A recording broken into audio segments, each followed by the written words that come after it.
안녕하세요. 곽기영 교수입니다. 오늘은 생존 분석과 관련된 강의를 모아서 보겠습니다. 여기서 다룰 주제는 중도절단과 생존함수, 카플란-마이어 분석, 그리고 콕스웨기 분석입니다. 그럼 시작하겠습니다. 안녕하세요. 곽기영 교수입니다. 이번 시간에는 생존 분석의 기본 개념을 살펴보겠습니다. 구체적으로 생존 분석 특유의 결측값을 의미하는 중도절단과 생존 분석의 주요 관심 대상인 생존 함수에 대해서 살펴보겠습니다. 생존 분석은 관심 있는 어떤 사건이 발생할 때까지 경과된 시간을 분석합니다. 사건이 발생할 때까지 걸리는 시간을 생존 시간이라고 합니다. 여기서 관심 있는 사건이란 분석하는 분야에 따라서 다양한 의미를 갖습니다. 생존 분석이라는 이름이 나타내는 것처럼 전형적인 사건은 사망입니다. 의료 분야에서 주로 이러한 의미로 사용됩니다. 예를 들어 어떤 환자가 백혈병 진단을 받은 후 사망에 이르기까지 경과된 시간을 분석합니다. 하지만 사건을 정의하는 방식에 따라 생존 분석의 응용 분야는 실제로 매우 광범위합니다. 예를 들어 자동차 부품이 고장나는 것을 하나의 사건으로 간주할 때 자동차 부품이 고장날 때까지 걸린 시간은 생존 분석의 대상이 될 수 있습니다. 이와 유사하게 어떤 시스템이나 네트워크 장애 발생 후 복구할 때까지 걸린 시간 역시 생존 분석의 대상이 될 수 있습니다. 실직 후에 새로운 직업을 구할 때까지 경과된 시간은 역시 생존 분석의 대상이 됩니다. 이처럼 생존 분석은 사건을 정의하는 방식에 따라 매우 다양한 방식으로 응용될 수 있습니다. 몇 가지 더 예를 들어보자면 스타트업 기업이 폐업에 이르기까지 걸린 시간도 생존 분석의 대상이 될 수 있고, 인터넷 쇼핑몰에서 최초 구매 후 재구매까지 걸린 시간도 생존 분석의 대상이 될 수 있습니다. 입사 후에 퇴사할 때까지 경과된 시간, 다시 말해서 직원의 재직 기간 역시 생존 분석의 대상이 됩니다. 이동통신 가입 고객이 다른 이동통신사로 서비스를 옮길 때까지 걸린 시간, 즉 고객의 서비스 이용 기간도 생존 분석의 대상이 될 수 있습니다. 생존 분석은 사건이 발생할 때까지 경과된 시간을 분석합니다. 어떤 한 시점으로부터 시작하여 사건이 발생할 때까지 분석 대상을 추적 관찰하는 생존 분석과 같은 연구조사에 있어서 사건 발생률이 전체 조사 기간에 걸쳐 일정하다고 가정하는 것은 합리적이지 않습니다. 예를 들어 심장 수술 후 사망의 위험은 수술 직후에 가장 높을 것이고 이후 환자가 회복되어 감에 따라 점차 줄어듭니다. 금연 치료를 시작하면 처음 한동안은 재흡연율이 낮게 유지되지만 기간이 지날수록 다시 흡연하는 사람 수는 급격히 증가하게 됩니다. 생존 분석은 이처럼 시간의 흐름에 따라 달라지는 사건 발생률의 분포를 분석합니다. 구체적으로 사건 발생을 시간의 함수로 모델링해서 일정 시점에서의 생존 확률을 추정합니다. 생존 시간이 집단별로 구분되어 있을 경우에는 사건 발생까지의 시간이 집단 간의 차이가 있는지 분석합니다. 사건 발생에 영향을 미치는 여러 다양한 변수가 있을 때 어떠한 변수들이 사건 발생까지의 시간에 영향을 미치는지 분석합니다. 생존 분석에서 분석하는 생존 시간은 분석 대상에 대해 특정 시작 시점부터 사건이 발생하는 종료 시점까지의 시간을 측정한 데이터입니다. 예를 들면 백혈병 환자의 발병 시점부터 사망 시점까지 경과된 시간을 측정하여 기록합니다.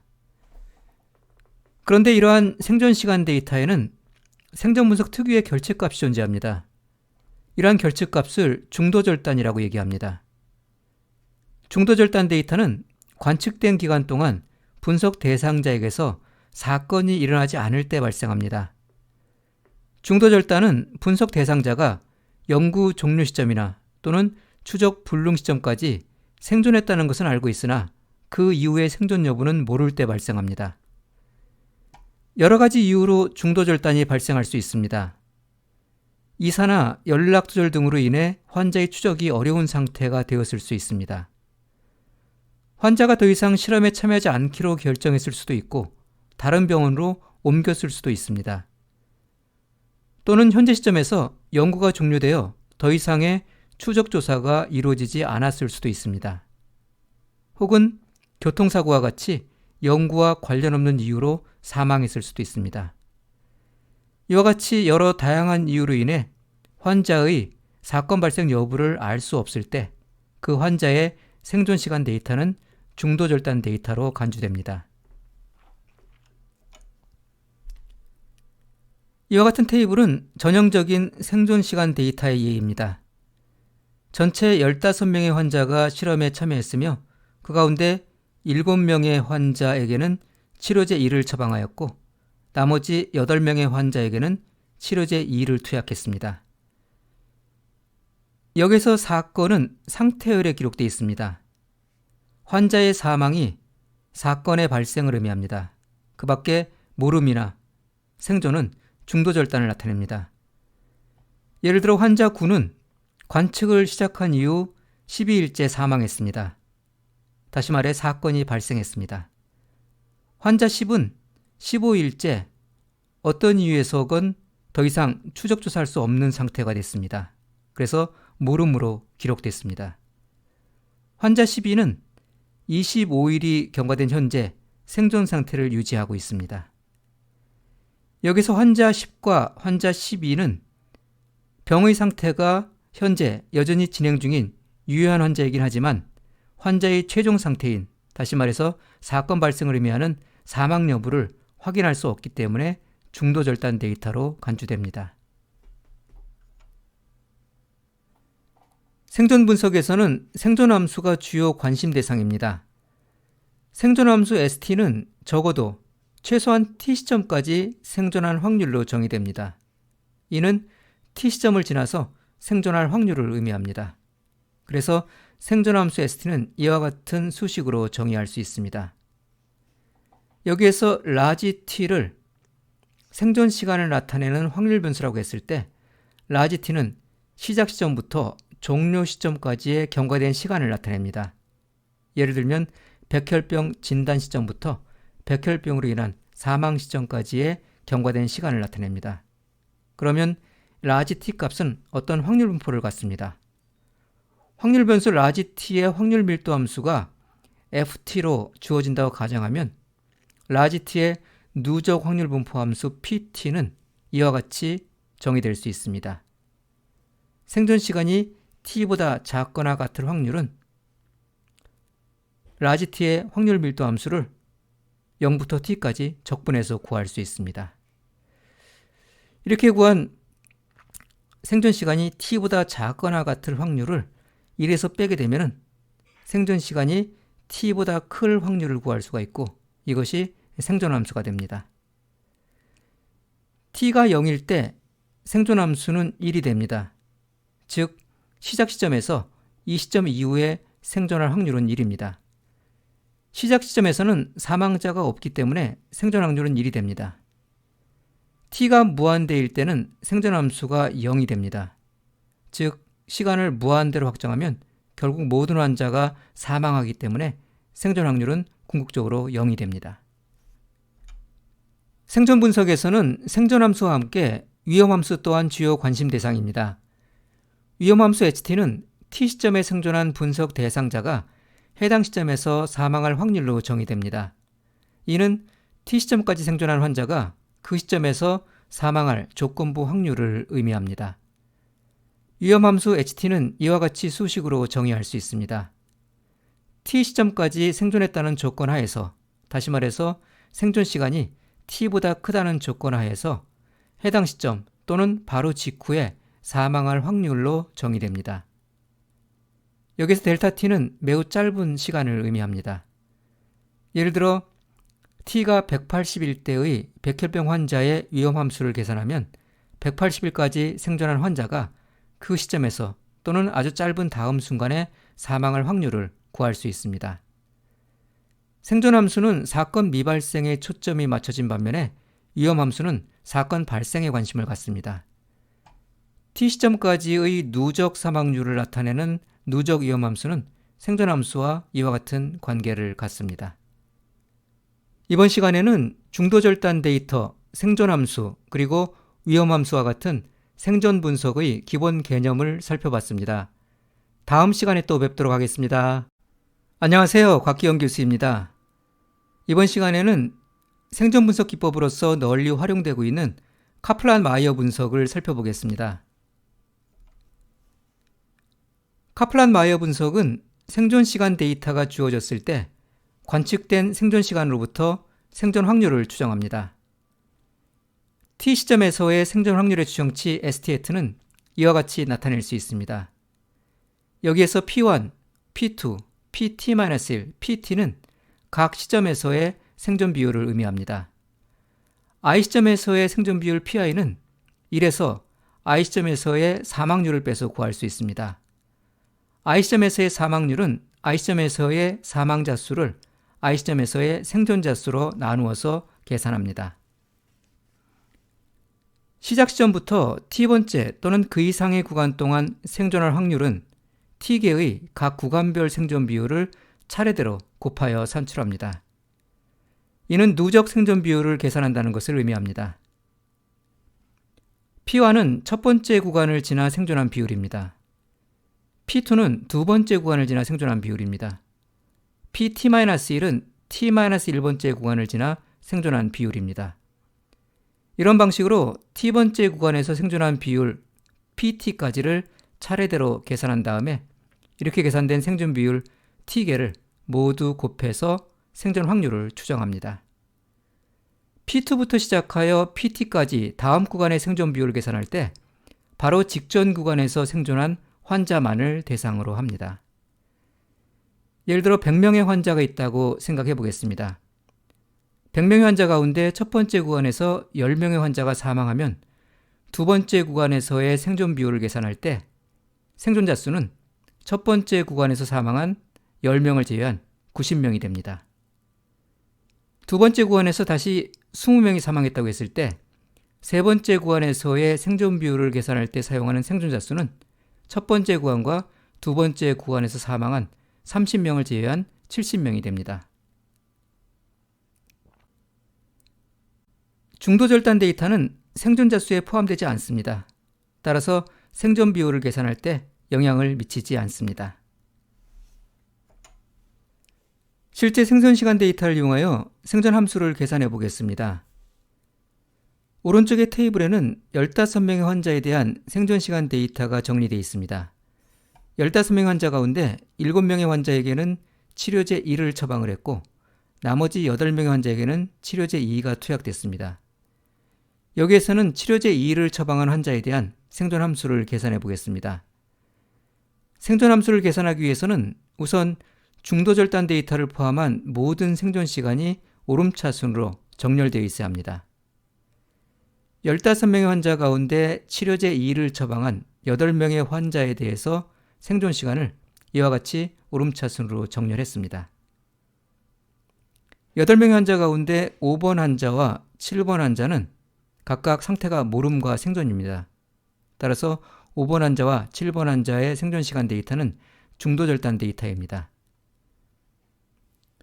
중도절단 데이터는 나중에 식별을 위해서 생존 시간 옆에 플러스로 표시를 했습니다.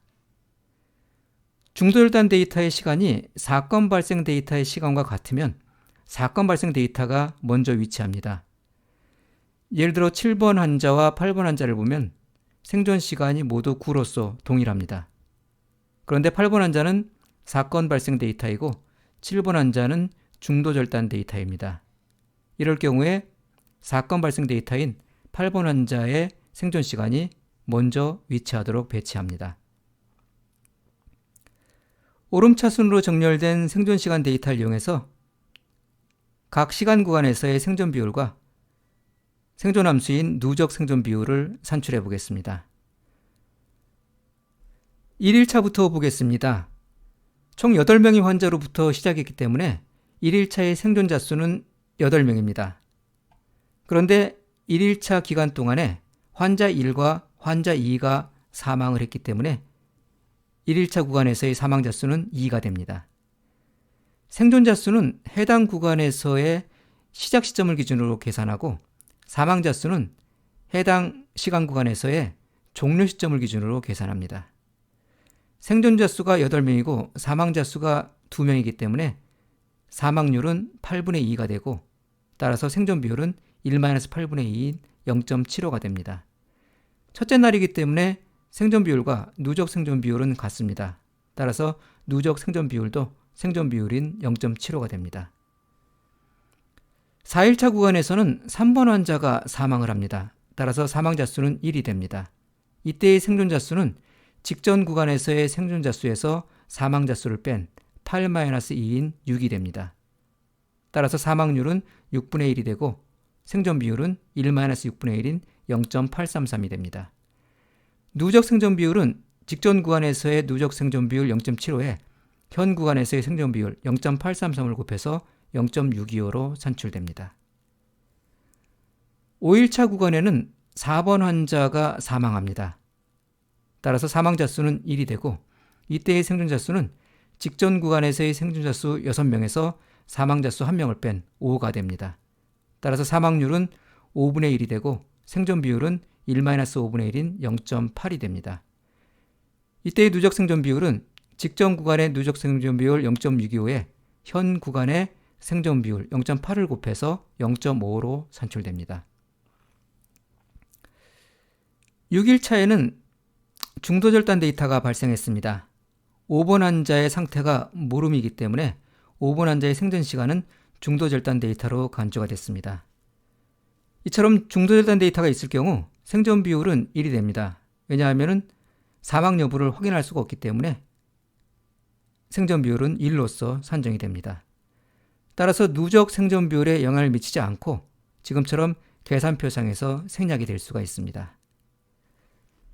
9일차 구간 동안은 8번 환자가 사망을 합니다. 따라서 9일차 구간의 사망자 수는 1이 됩니다. 이때의 생존자 수는 직전 구간의 생존자 수 5명에서 해당 구간의 사망자 수 1을 빼고 그 다음에 6일차 구간에서 사망 여부를 모르는 중도절단 데이터 1명을 빼서 3으로 계산이 됩니다. 중도절단 데이터는 다음 구간의 생존자 수에 포함되지 않습니다. 생존자 수가 3명이고 사망자 수가 1명이기 때문에 사망률은 3분의 1이 되고 따라서 생존 비율은 1-3분의 1인 0.667이 됩니다. 누적 생존 비율은 직전 구간의 누적 생존 비율 0.5에 해당 구간의 생존 비율 0.667을 곱해서 0.333이 됩니다. 동일한 생존 시간에 7번 환자가 생존해 있습니다. 따라서 7번 환자는 중도절단 데이터로 간주가 되고 앞서와 마찬가지로 중도절단 데이터가 있을 경우 생존 비율은 1이 됩니다. 따라서 누적 생존 비율에 영향을 미치지 않기 때문에 또 계산표상에서 생략될 수가 있습니다. 22일차에는 11번 환자가 사망을 합니다. 따라서 22일차 구간 동안의 사망자 수는 1이 됩니다. 이때의 생존자 수는 직전 구간의 생존자 수 3명에 사망자 수 1명을 빼고 중도절단 데이터 1명을 추가로 빼서 1명이 됩니다. 따라서 사망률은 1분의 1, 100%가 됩니다. 따라서 생존율은 1-1분의 1, 0으로 산출이 됩니다. 누적 생존 비율은 직전 구간까지의 누적 생존 비율 0.333에 현 구간의 생존 비율 0을 곱해서 0으로 산출이 됩니다. 시간의 흐름에 따라 누적 생존 비율, 즉 생존함수가 변해가는 추세는 이와 같은 생존함수 곡선을 통해 시각적으로 확인할 수 있습니다. 생존함수 곡선의 X축은 생존 시간을 나타내고 Y축은 누적 생존 비율, 즉 생존 확률을 나타냅니다. 0일차에서는, 즉 시작 시점에서는 모든 환자가 생존해 있기 때문에 생존 확률은 1이 됩니다. 1일차에서는 생존 확률이 0.75로 하락한 것을 볼 수 있습니다. 그리고 4일차에는 다시 생존 확률이 0.625로 하락합니다. 1일차와 4일차 사이에는 새롭게 사망하는 환자가 없기 때문에 이때의 누적 생존 비율은 동일하다고 가정합니다. 따라서 그래프상에서 수평선으로 표시됩니다. 5일 차에는 생존 확률이 0.5로 떨어집니다. 그리고 6일 차에는 중도절단 데이터가 발생을 합니다. 중도절단 데이터는 그래프상에 플러스로 표시가 됩니다. 그리고 9일 차에 가서는 생존 확률이 0.333으로 또 하락을 하고 있습니다. 이때도 역시 중도절단이 하나 발생을 합니다. 그리고 마지막 22일 차에는 모든 환자가 사망했기 때문에 생존 확률이 0으로 떨어집니다. 생존함수 곡선을 이와 같이 두 가지 치료제별로 생성해서 두 치료제 간의 치료 효과를 비교할 수 있습니다. 여기에서 파란색 선은 치료제 1의 생존함수 곡선이고 빨간색 선은 치료제 2의 생존함수 곡선입니다. 여기에서는 치료제 1을 투약한 환자가 치료제 2를 처방받은 환자에 비해 생존율이 더 높습니다. 생존 확률이 50%일 때의 생존 시간을 살펴보면 치료제 2의 경우에는 7일인 반면에 치료제 1의 경우에는 37일입니다. 따라서 치료제 1의 치료 효과가 더 우수합니다. 이처럼 두 개의 생존함수 곡선을 하나의 그래프상에 표현할 경우에 위쪽에 있는 생존함수 곡선은 아래쪽에 있는 생존함수 곡선에 비해 생존율이 더 높다는 것을 나타냅니다. 집단 간 생존함수의 비교는 로그 순위 검정을 이용하여 통계적으로 검증할 수 있습니다. 로그 순위 검정은 모든 시점에서 집단 간의 생존 시간의 차이가 없다는 규모가설을 검증합니다. 로그 순위 검정은 각 집단별로 사건 발생의 관측 빈도와 기대 빈도를 계산하여 비교합니다. 집단 1과 집단 2의 두 집단을 비교하기 위한 검정 통계량은 이와 같이 계산할 수 있습니다. 여기에서 O1과 O2는 집단 1과 집단 2의 사망 관측 빈도입니다. E1과 E2는 집단 1과 집단 2의 사망 기대 빈도입니다. 각 집단별로 관측 빈도와 기대 빈도의 차이를 제곱하고 기대 빈도로 나누어서 합산하면 로그 순위 검정 통계량을 구할 수 있습니다. 이렇게 계산된 로그 순위 검정 통계량은 집단 개수 -1을 자유도로 갖는 카이스케어 분포를 따릅니다. 두 개의 사망 기대 빈도는 이와 같은 산식으로 계산할 수 있습니다. 집단의 구분 없이 사망률을 계산하고 그 공통의 사망률에 각 집단별로 생존자 수를 곱합니다. 그러면은 집단별 사망 기대 빈도를 시점별로 계산할 수가 있고 이렇게 계산된 시점별 사망 기대 빈도를 모두 합산해서 집단별 사망 기대 빈도를 산출합니다. 사건 발생 기대 빈도는 집단 1과 집단 2에 대해 동일한 사건 발생률을 바탕으로 계산되기 때문에 관측 빈도와 기대 빈도가 차이가 작다는 것은 두 집단의 사건 발생률이 유사하다는 것을 의미합니다. 따라서 관측 빈도와 기대 빈도 간 차이가 작을수록 두 집단의 생존 함수는 유사할 가능성이 커집니다. 이렇게 계산한 검정 통계량은 집단 개수 -1을 자유도로 갖는 카이스케어 분포를 따릅니다. 자유도가 집단 개수 -1인 카이스케어 분포에서 검정 통계량에 대응되는 유효 확률을 계산한 다음에 이 값이 유의 수준 0.05 또는 0.01보다 작으면 집단 간의 생존 시간에 차이가 없다는 규모가설을 기각합니다. 앞서 사용했던 것과 동일한 생존 시간 데이터를 이용하여 로그 순위 검정을 수행해 보겠습니다. 치료제 2를 처방한 환자에 대한 사건 발생 기대 빈도 계산 과정을 이와 같이 테이블로 정리했습니다. 사건 발생 기대 빈도는 각 사건 발생 시점에서의 개별 사건 발생 기대 빈도를 계산하고 이를 모두 합산하여 구합니다. 개별 사건 발생 기대 빈도는 각 사건 발생 시점에서의 사망률에 집단의 생존자 수를 곱하여 계산할 수 있습니다. 각 사건 발생 시점에서의 사망률은 집단 구분 없이 전체 사망자 수를 생존자 수로 나누어 산출합니다.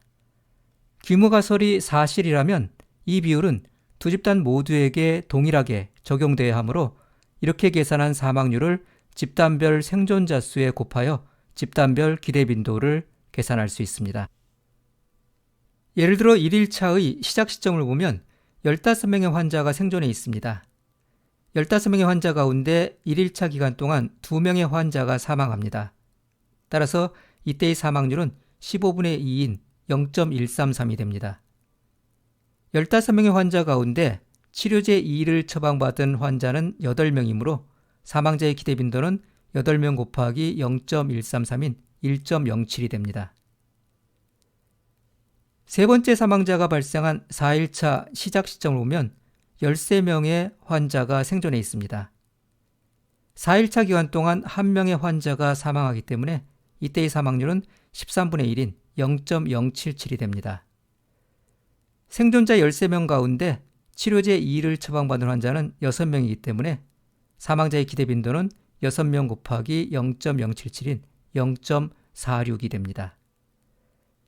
이런 방식으로 계산된 개별 기대빈도를 모두 더하면 치료제 2를 투약한 환자 집단에 대한 사망 기대빈도를 구할 수 있습니다. 치료제 2 집단에 대한 사망 기대빈도는 2.92입니다. 치료제 1 집단에 대한 사망 기대빈도 역시 이와 동일한 방식으로 계산할 수 있습니다. 하지만 전체 관측빈도와 한 집단의 기대빈도를 알고 있을 경우 나머지 다른 집단의 기대빈도를 쉽게 구할 수 있습니다. 기대빈도의 합과 관측빈도의 합은 일치해야 하기 때문에 전체 관측빈도에서 한 집단의 기대빈도를 빼면 나머지 다른 집단의 기대빈도가 됩니다. 여기에서 관측빈도, 즉 실제 사망자 수의 합은 10입니다. 관측빈도 10 가운데 치료제 1집단에 속하는 사망자는 4명입니다. 그리고 치료제 2집단에 속하는 사망자는 6명입니다. 치료제 2집단에 대한 사망 기대빈도는 앞서 계산했듯이 2.92이고 두 집단의 기대빈도의 합은 관측빈도의 합과 같은 10이므로 치료제 1집단에 대한 기대빈도는 10에서 2.92를 뺀 7.08이 됩니다. 이제 로그 순위 검정을 위한 검정 통계량 계산을 위한 값들을 모두 구했습니다. 따라서 로그 순위 검정을 위한 검정 통계량은 이와 같은 수식에 의해서 계산할 수 있습니다. 여기서 O1과 O2는 각각 4와 6이고 E1과 E2는 각각 7.08과 2.92입니다. 집단의 개수가 2개이므로 이렇게 계산한 검정 통계량은 자유도 1의 카이스퀘어 분포를 따릅니다. 자유도 1의 카이스퀘어 분포에서 카이스퀘어 값 4.59에 대응되는 유의확률은 0.032입니다. R의 p 카이스퀘어 함수를 이용해서 쉽게 구할 수 있습니다. 유의확률은 0.032이므로 유의수는 0.05에서 두 치료제 집단 간에는 생존 시간에 있어서 유의한 차이가 있다라고 결론을 내릴 수 있습니다. R을 이용해서 생존 분석을 수행하는 절차를 보다 구체적으로 살펴보겠습니다. 생존 분석은 서바이벌 패키지를 이용해서 수행할 수 있습니다.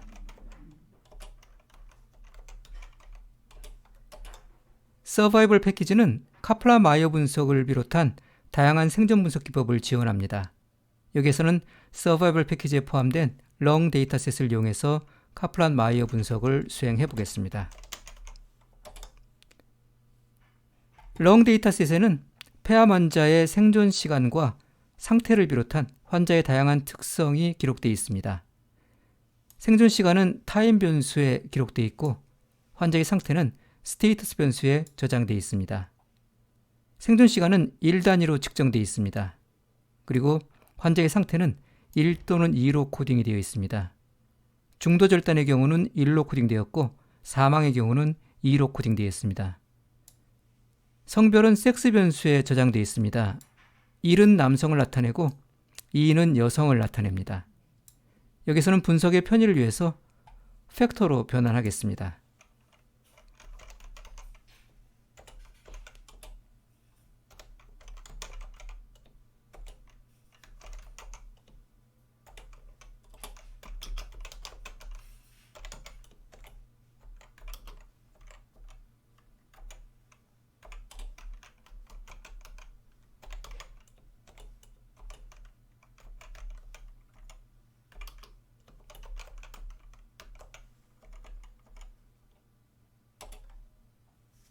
생존 분석을 위해서는 먼저 서브 함수를 이용하여 서브 객체를 생성해야 합니다.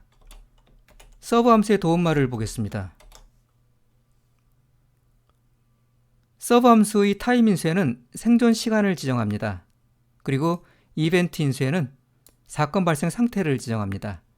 사건 발생 상태를 나타내는 데이터 벡터는 0과 1의 형식으로 구성되어 있을 수 있습니다. 이때 1은 사건 발생을 의미합니다. true, false 형식으로 데이터 벡터가 구성되어 있을 수도 있습니다. 이 경우에는 true가 사건 발생을 의미합니다. 1과 2의 형식으로 구성되어 있을 수 있습니다. 이때는 2가 사건 발생을 의미합니다.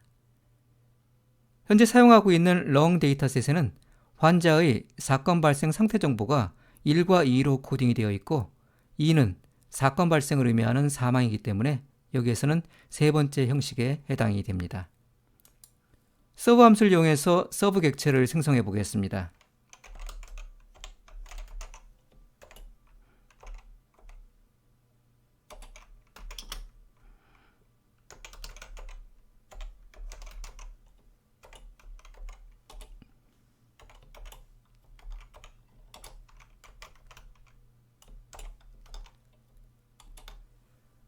서브 함수로부터 반환된 객체의 클래스를 보면 서브 객체입니다. 이 서브 객체는 각 환자별 생존 시간을 사건 발생 상태 정보와 함께 저장합니다. 중도 절단의 경우에는 지금 보시는 것처럼 플러스 기호가 생존 시간 뒤에 붙습니다. 서브 객체는 생존 분석을 위한 모델에서 결과 변수로서 사용됩니다. 일단 서브 객체를 생성하면 이를 바탕으로 다양한 생존 분석을 수행할 수 있습니다. 카플란 마이어 생존 함수는 서브 fit 함수를 이용하여 추정할 수 있습니다. 서브 fit 함수의 첫 번째 인수에 포뮬러 형식으로 서브 객체를 바탕으로 한 생존 함수 모델을 지정합니다. 그리고 데이터 인수에는 생존 시간 데이터를 지정합니다.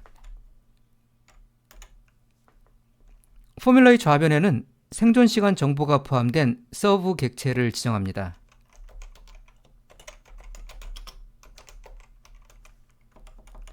그리고 포뮬러의 우변에는 분석 목적에 따라 집단 변수나 숫자 1을 지정할 수 있습니다.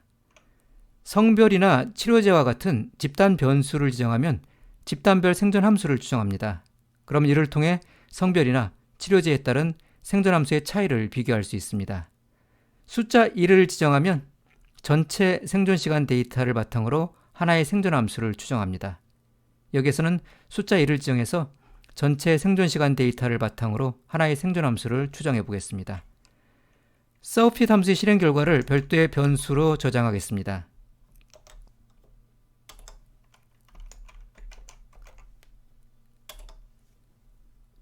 서브 fit 함수가 반환하는 객체를 출력하면 기본적으로 이와 같은 정보를 확인할 수 있습니다. 여기서 n은 관측값 개수를 나타냅니다.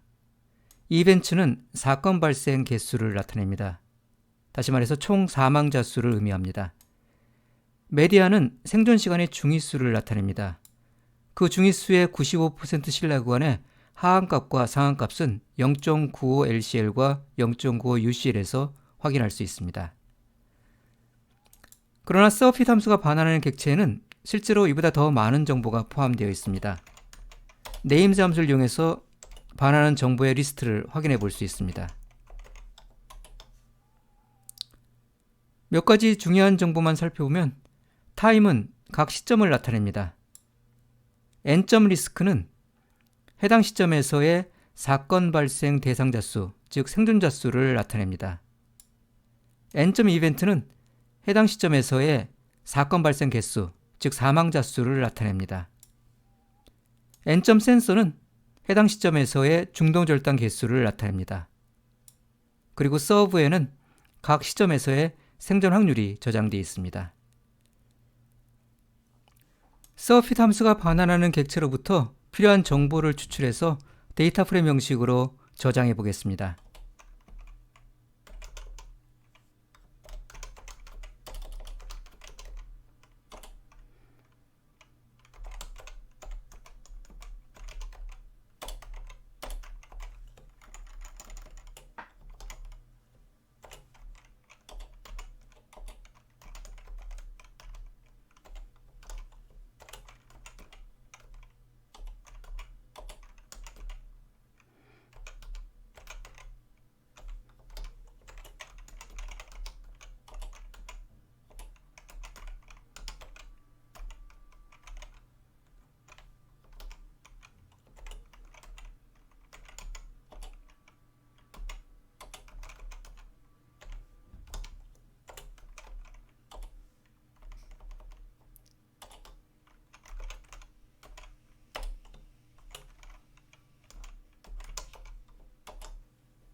이처럼 serve fit 함수가 반환하는 객체로부터 필요한 정보를 추출해서 데이터 프레임 형식으로 변환하면 필요한 정보에 보다 쉽게 접근할 수 있습니다.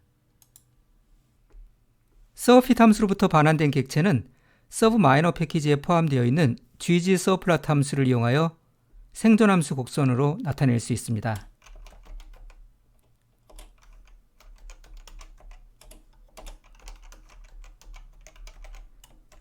ggservplat 함수의 첫 번째 인수에 servefit 함수로부터 반환된 객체를 지정합니다.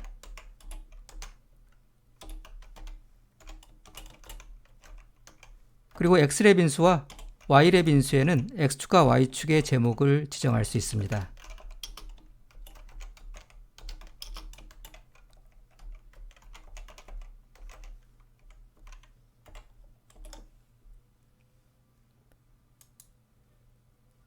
생성된 그래프상에서 실선은 생존함수 곡선을 나타냅니다. 사건이 발생할 때마다, 즉 환자가 사망할 때마다 곡선은 아래로 떨어집니다. 곡선 주변의 그림자 부분은 신뢰 구간을 나타냅니다. 중도절단 데이터는 곡선상에 플러스로 나타났습니다. 중도절단 데이터를 생존함수 곡선상에서 보이지 않게 하려면 센서 인수에 추가로 false를 지정합니다.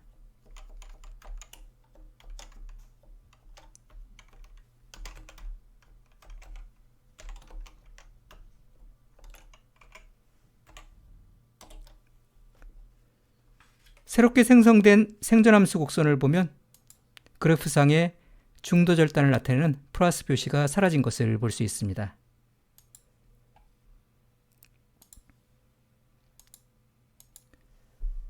생존 분석에서 종종 관심 있어 하는 수치는 5년 생존율과 같이 특정 시점까지 생존할 확률입니다. 서머리 함수를 이용하면 이러한 생존 확률을 구할 수 있습니다. 서머리 함수의 첫 번째 인수에 servefit 함수로부터 반환된 객체를 지정합니다. 그리고 times 인수에 시간을 지정합니다. 예를 들어 폐암 환자가 대략 6개월의 기간과 1년의 기간 동안 생존할 확률을 계산해 보겠습니다. times 인수에 180과 360을 지정하면 180일까지 생존할 확률과 360일까지 생존할 확률을 계산할 수 있습니다. 출력된 결과를 보면 180일까지 생존할 확률은 72.2%이고 360일까지 생존할 확률은 43.4%입니다. 생존 분석에서 종종 관심이 있어 하는 또 다른 수치는 평균 생존 시간입니다. 생존 분석에서 평균 생존 시간은 일반적으로 중위수로 측정됩니다. 생존 시간은 정규 분포를 기대하기 어려우며 대체로 오른쪽으로 꼬리가 긴 편향된 분포를 갖습니다. 따라서 생존 분석에서는 일반적인 산술 평균은 적절한 중심 경향 지표로 보기 어렵습니다. 그래서 평균 생존 시간은 환자 가운데 절반이 생존해 있을 때의 경과된 시간을 의미합니다. 다시 말해서 환자 가운데 50%가 사망했을 때의 경과된 시간을 의미합니다. 이처럼 중위수로 측정한 평균 생존 시간은 servefit 함수로부터 반환된 객체로부터 직접 구할 수 있습니다.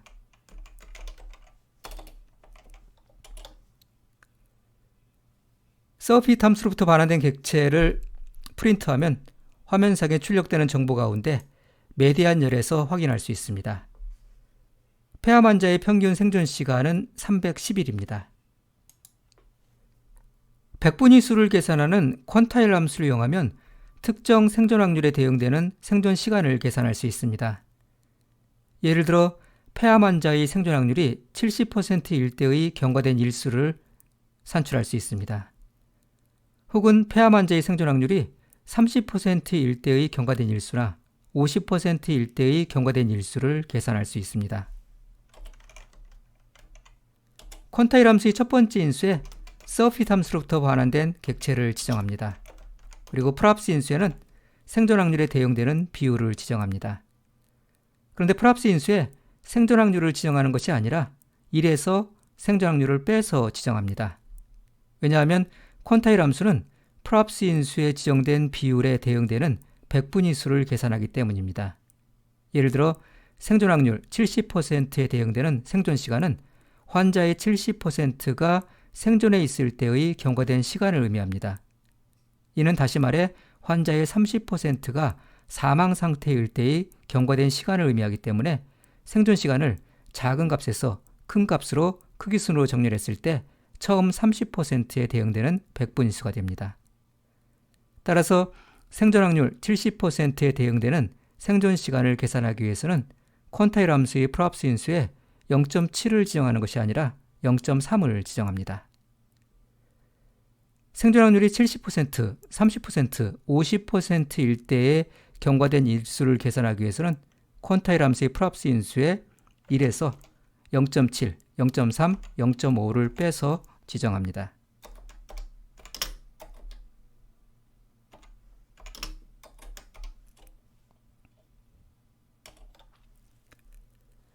퀀타일 함수의 실행 결과를 보면 생존 확률이 70%일 때의 생존 시간은 186일입니다.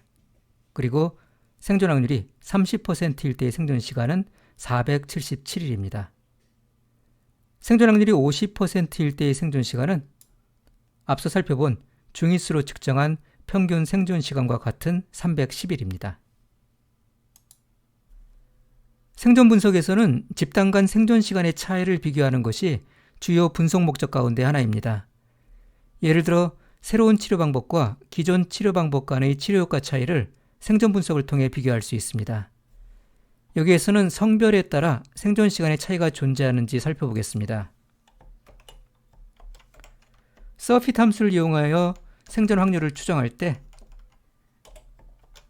포뮬러의 우변에 집단 변수를 지정합니다. 여기에서는 집단 변수로서 성별을 나타내는 섹스 변수를 지정합니다.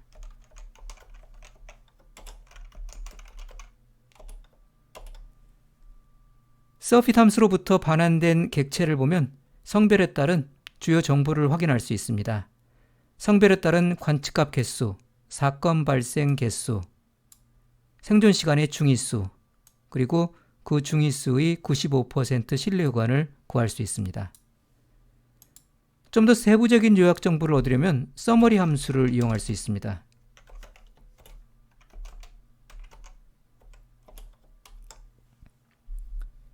서머리 함수의 실행 결과를 보면 성별에 따라서 생존 시간별로 주요 정보들이 출력되어 있는 것을 볼 수 있습니다.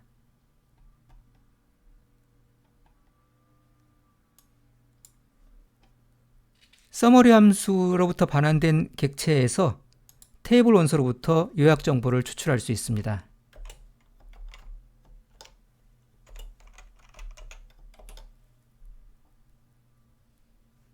출력된 결과를 보면 성별에 따라서 요약된 정보를 확인할 수 있습니다.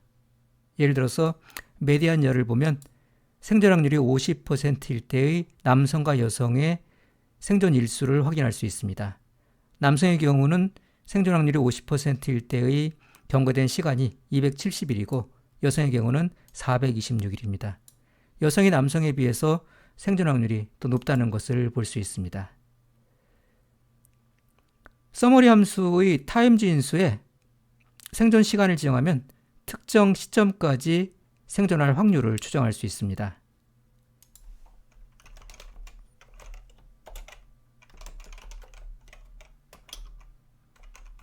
예를 들어서 타임즈 인수에 180과 360을 지정하면 180일까지 생존할 확률과 360일까지 생존할 확률을 남성과 여성 두 개의 집단별로 확인해 볼 수 있습니다.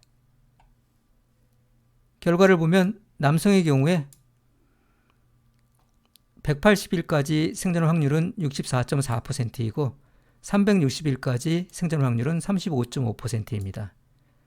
여성의 경우에는 180일까지 생존 확률이 84.2%고 360일까지 생존 확률이 56%입니다. 따라서 역시 여성이 남성에 비해서 생존 확률이 더 높은 것을 확인해 볼 수 있습니다. 서브 마이너 패키지에 포함되어 있는 서브 서머리 함수 또한 집단별로 생존 시간별로 생존 함수의 세부적인 요약 정보를 제공합니다.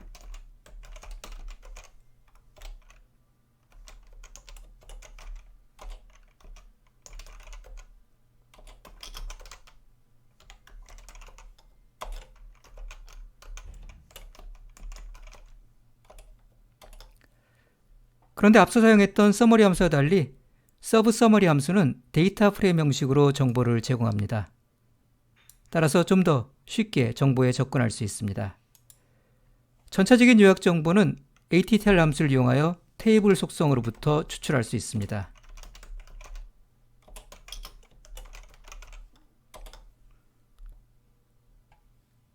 앞서와 동일한 집단별 요약 정보를 얻을 수 있습니다. 남성과 여성의 생존시간 중위수는 각각 270일과 426일입니다. 따라서 성별에 따라 폐암 환자의 생존시간은 차이가 있어 보입니다. 로그 순위 검정을 이용하여 이러한 성별에 따른 생존시간의 차이를 통계적으로 검정할 수 있습니다. 로그 순위 검정을 위해서는 serve diff 함수를 이용합니다. serve diff 함수에 지정되는 인수는 앞서 사용했던 servefit 함수에 지정된 인수와 동일합니다.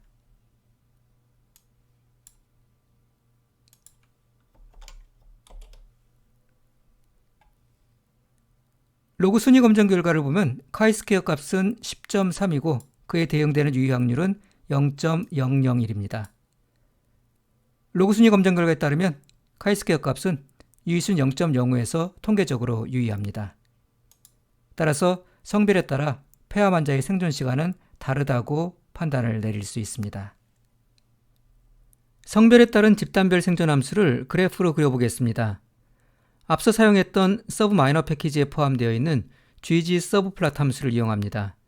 GG 서브 플롯 함수는 다양한 옵션을 이용하여 생존 함수 관련 정보를 그래프상에 나타낼 수 있습니다. GG 서브 플롯 함수의 도움말을 통해 자주 사용되는 옵션 몇 가지를 살펴보겠습니다.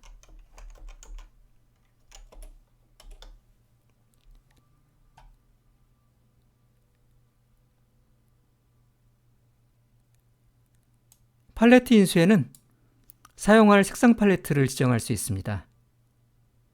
라인 타입 인수에는 생존함수 곡선을 표현하는 선의 유형을 지정할 수 있습니다. 스트라타를 지정하면 집단별로 구분된 선의 유형이 자동으로 선택됩니다. conf.int 인수에 true를 지정하면 생존함수의 95% 신뢰 구간을 표시할 수 있습니다. pbel 인수에 true를 지정하여 로그 순위 검정 결과의 유의 확률을 그래프상에 나타낼 수 있습니다. serve.median.line 인수를 이용해서 생존함수 곡선상의 중위수를 나타낼 수 있습니다. hv나 h나 v를 지정할 수 있습니다. hv를 지정하면 중위수가 수평선과 수직선으로 나타나고 h를 지정하면 중위수가 수평선으로 나타나고 v를 지정하면 중위수가 수직선으로 표시됩니다.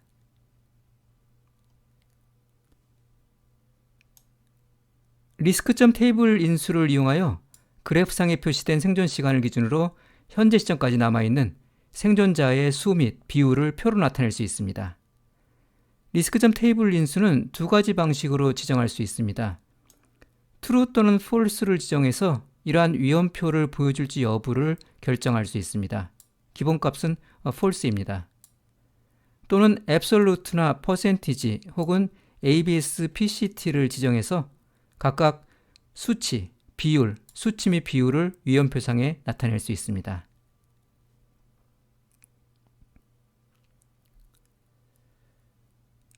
ggtheme 함수를 이용해서 ggplot 패키지에서 사용하는 그래픽 테마를 이용할 수 있습니다.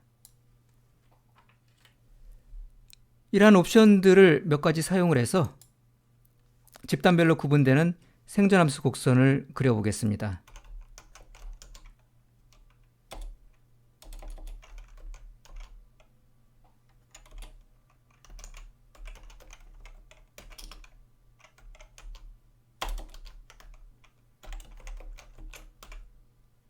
pbel 인수의 true를 지정해서 로그 순위 검정 결과의 유의 확률을 그래프상에 표현해 보겠습니다. conf.int 인수에도 true를 지정해서 생존함수의 95% 신뢰 구간을 표현하겠습니다.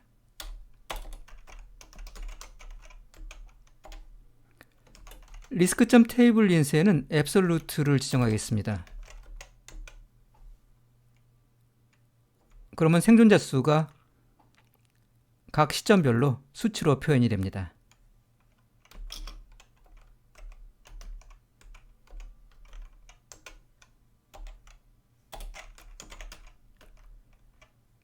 risk.table.car 인수에는 위험표에 사용할 색상을 지정할 수 있습니다. 스트라타를 지정하면 집단별로 구분되는 색상이 자동으로 지정됩니다.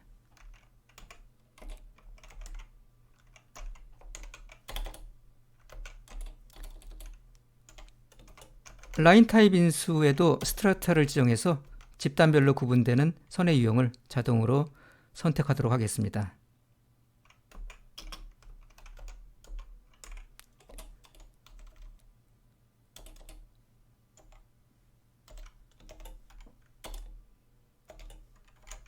서브.medium.line 인수에는 HV를 지정해서 중위수를 수평선과 수직선으로 표현해 보겠습니다.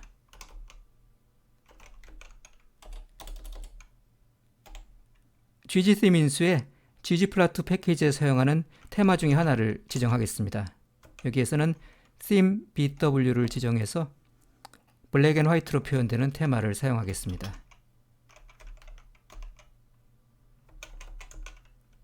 팔레트 인수에 생존함수 곡선에 사용할 색상 팔레트를 2개의 색상으로 지정해 보겠습니다.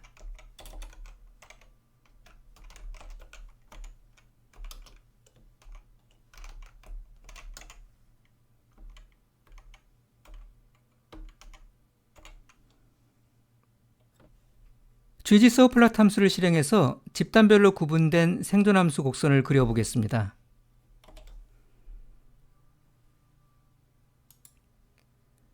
남성 집단과 여성 집단, 2개의 집단별로 2개의 서로 다른 색상과 2개의 서로 다른 선 유형으로 생존함수 곡선이 잘 표현된 것을 볼 수 있습니다. 그래프의 좌측 하단에는 로그 순위 검정 결과의 유의 확률이 표시되어 있습니다. 수평선과 수직선으로 두 집단의 중위수가 표시되어 있습니다. 왼쪽에 있는 수직선은 남성 집단의 중위수이고 오른쪽의 수직선은 여성 집단의 중위수입니다. 아래쪽의 테이블은 위험표, 리스크 테이블입니다. 해당 시점에서의 생존자 수가 집단별로 2개의 서로 다른 색상으로 구별해서 표시되어 있는 걸 볼 수 있습니다. 예를 들어 250일째에는 남성 집단의 생존자 수가 62명이고 여성 집단의 생존자 수는 53명입니다. 500일째에는 남성 집단의 생존자 수가 20명으로 줄어들고 여성 집단의 생존자 수가 21명으로 줄어드는 것을 볼 수 있습니다.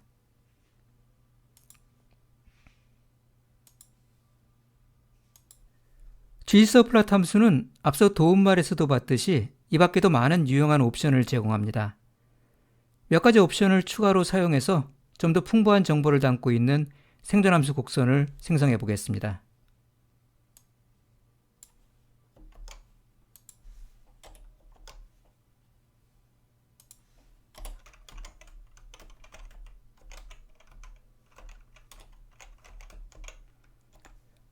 conf.int.style 인수에는 실내 구간 영역을 표시하는 스타일을 지정합니다.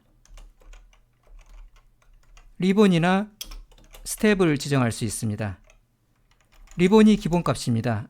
리본을 지정하면 실내 구간이 그림자 영역으로 표시됩니다. 앞서 생성했던 그래프는 리본이 지정된 그래프입니다. 스텝을 지정하면 실내 구간이 점선으로 표시됩니다. 여기에서는 스텝을 지정해 보겠습니다. X랩 인수에는 X축의 제목을 지정할 수 있습니다.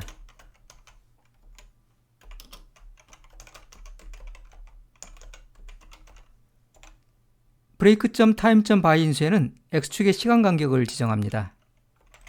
여기에서는 180을 지정해서 180일 간격으로 X축을 표시해 보겠습니다. risk.table 인수의 다른 옵션을 지정해 보겠습니다. ABS PCT를 지정해서 생존자를 수와 비율로 동시에 표시해 보겠습니다.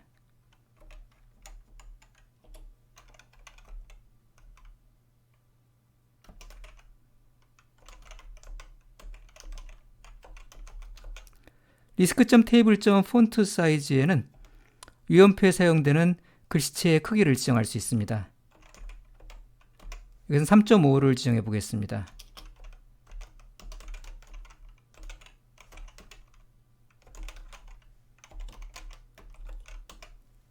risk.table.y.text 인수에 false를 지정하면 위원표의 y축 범례를 텍스트 없이 막대로 표시합니다.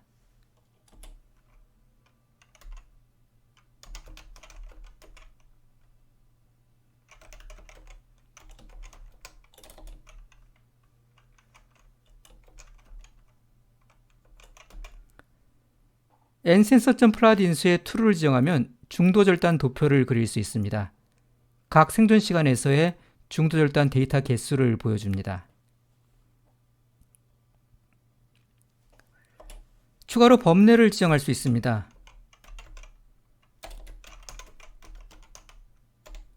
legend.labs 인수에 사용할 범례를 명시적으로 지정할 수 있습니다. 여기에서는 변수 이름 대신에 메일과 female로 명시적으로 지정해 보겠습니다.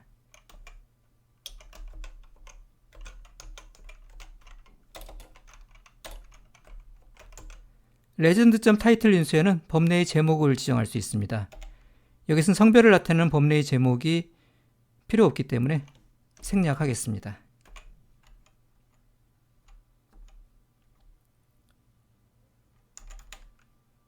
ggsim 인수에 ggplot 패키지에서 제공하는 다른 테마를 지정해 보겠습니다. 여기서는 theme light를 사용하겠습니다.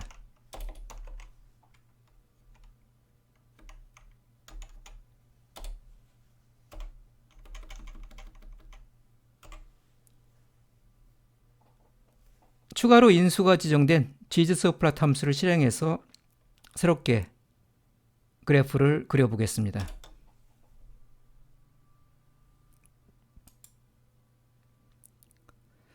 앞서와 달라진 부분을 보면 일단 범례가 명시적으로 생성되어 있는 걸 볼 수 있습니다. 그리고 실내 구간이 그림자 영역이 아니라 점선으로 표시되어 있는 것도 볼 수 있습니다. 중간에 위원표를 보면 일단 Y축에 범례가 텍스트 없이 막대로 표시되어 있습니다. 그리고 생존자가 수치와 함께 괄호 안에 비율로도 표시가 되어 있는 것을 볼 수 있습니다. 아래쪽에는 중도절단 도표가 생성되어 있습니다. 각 생존 시간에서의 중도절단 데이터 개수를 확인할 수 있습니다.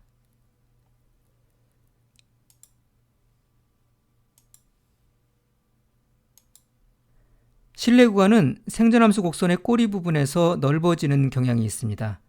앞서 생성했던 생존함수 곡선을 다시 한번 보겠습니다. 이 그래프를 보면 생존 시간의 끝부분에서 실내 구간의 폭이 커진 것을 볼 수 있습니다. 이로 인해 두 집단의 실내 구간이 겹쳐져서 집단 간의 의미 있는 비교가 어려워집니다. 이는 대체로 연구기간의 끝부분에 추적이 불가능하거나 생존 상태인 환자가 존재하기 때문에 나타나는 현상입니다. 따라서 때로는 X축에 연구기간 전체를 모두 나타내기보다는 일부 기간으로 제한하여 그래프 범위를 축소해서 그리는 것이 바람직할 수 있습니다. X림 인수의 생존 시간의 범위를 지정하여 생존함수 곡선을 축소할 수 있습니다.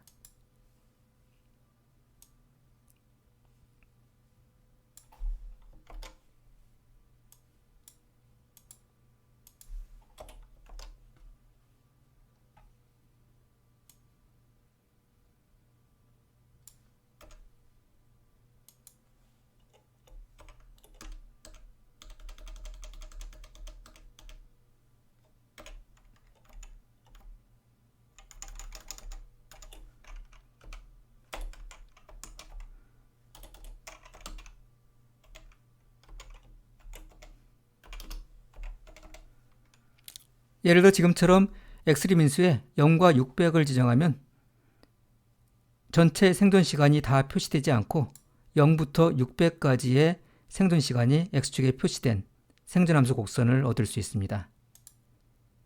그래프를 생성해 보겠습니다.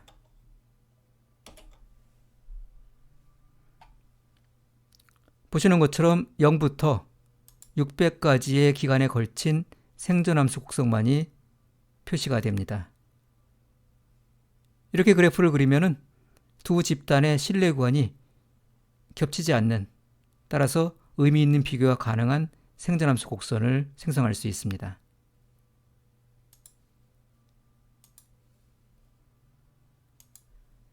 생존함수를 바탕으로 여러 유용한 그래프를 생성할 수 있습니다. gg서플롯 함수의 펀인수에 함수 변환을 위한 키워드를 지정합니다.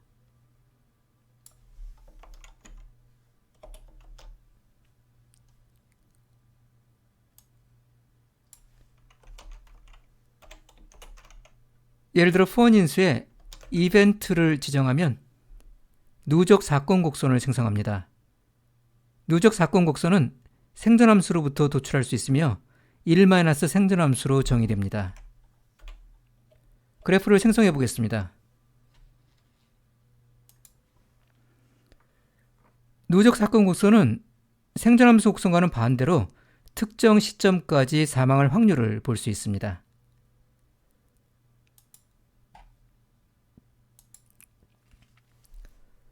펀인수에 come-has를 지정하면 누적 위험함수 곡선을 생성할 수 있습니다.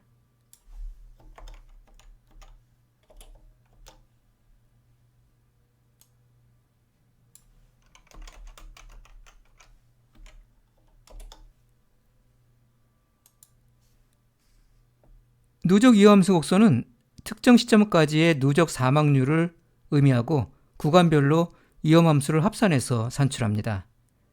이는 어떤 사건이 반복해서 발생한다고 가정할 때 특정 시점까지 경험할 것으로 기대되는 사건 발생 횟수를 나타냅니다. 예를 들어 비디오 게임에서 게임 캐릭터의 1시간 동안 누적 위험함수가 3이라는 것은 캐릭터가 죽을 때마다 즉각 부활시켜 게임을 진행할 때 해당 기간 동안 그 캐릭터가 3번 죽을 것으로 기대한다는 것을 의미합니다.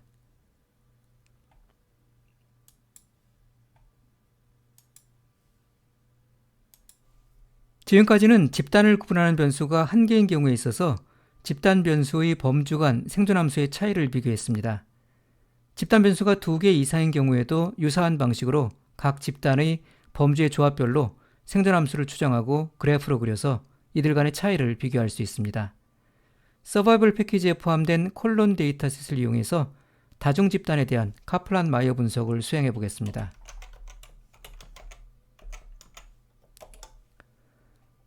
콜론 데이터셋에는 대장암 환자의 생존 시간과 상태를 비롯해서 치료법, 나이, 종양의 분화 상태 등 환자와 관련된 특성이 기록되어 있습니다. RX는 치료법을 의미합니다. 3가지 치료법이 사용되고 있습니다. 섹스는 성별을 의미하고 여성은 0으로 남성은 1로 코딩되었습니다. 에이지 변수에는 나이가 저장되어 있습니다. 스테이터스 변수에는 환자의 상태 정보가 기록되어 있습니다. 중도 절단의 경우는 0으로 코딩되었고 사건 발생의 경우는 1로 코딩되었습니다. D4 변수는 종양의 분화 상태를 나타냅니다. 익스텐트 변수는 전이 정도를 의미합니다. 생존 시간은 타임 변수에 저장되어 있고 1단위로 측정되었습니다. E타입 변수는 사건 발생 유형을 의미합니다. 1은 재발을 나타내고 2는 사망을 의미합니다.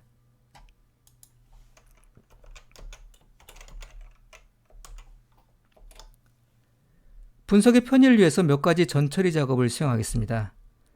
콜론 데이터셋은 환자별로 2개의 행으로 기록되어 있습니다. 사건 발생 유형에 따라 환자당 2개의 생존 시간을 측정하였기 때문입니다.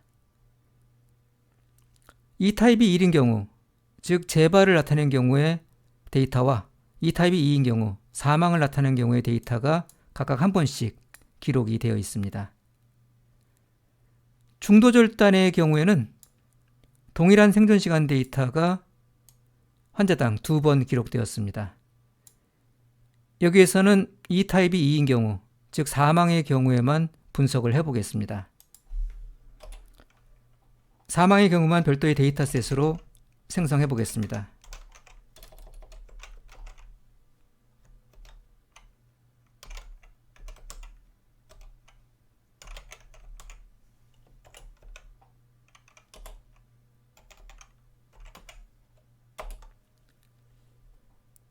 그리고 성별은 여성은 0, 남성은 1로 코딩되어 있는데 분석의 편의를 위해 팩터로 변환하겠습니다.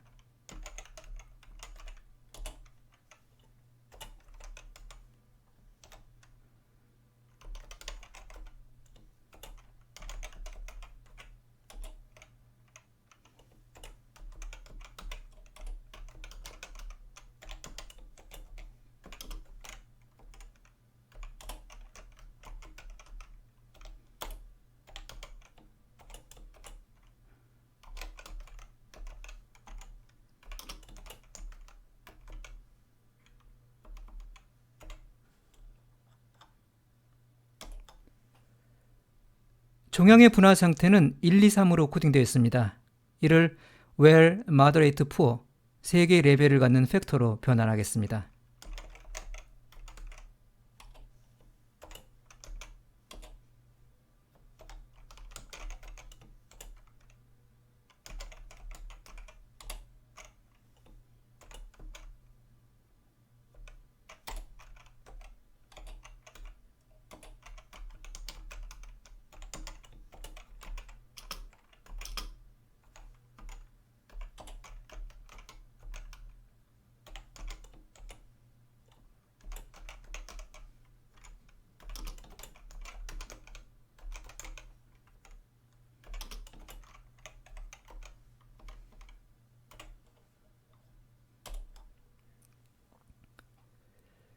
이제 이렇게 전처리가 끝난 데이터셋을 이용해서 성별, 치료법, 종양 분화 상태의 조합에 따른 생존함수를 추정해 보겠습니다.